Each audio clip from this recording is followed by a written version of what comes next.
माङ्गल्यदास्तु मङ्गलदेवतायाः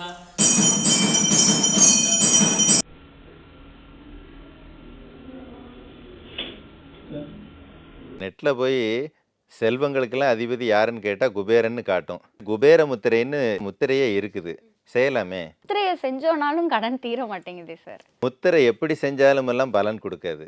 எப்படி செய்யணுமோ அப்படி செஞ்சால் தான் பலன் கொடுக்கும். குபேர முத்திரை எடுத்துக்கோங்களேன், அதில் சின்னதாக ஒரு நுணுக்கம் இருக்குது. குபேர முத்திரைங்கிறது இதுதான் குபேர முத்திரை. முதல்ல அந்த மேலே இருக்க ரேகை மேலே வைக்கணும். அதுக்கப்புறம் இந்த 3 விரல்களையும் இப்படி ஒன்றா சேர்க்கணும். இந்த 3 விரல்கள் இப்படி ஒன்றா சேர்ந்துருக்குன்னா எப்பயுமே அதை எப்படி வைக்கணும்னா இப்படி ஆகாயம் பார்த்த மாதிரி மேல் நோக்கிய நிலையில் தான் இதை இப்படி வைக்கணும். உடம்பை தேவையில்லாமல் இப்படி ஆட்டுறது அசைக்கிறதெல்லாம் செய்யக்கூடாது. இந்த முத்திரையோட பலன் நமக்கு நல்லா கொஞ்சம் சீக்கிரமாக ஆரோக்கியமான முறையில் கிடைக்கணும். அப்படின்னா கண்கள் மூடி இருக்கணும்.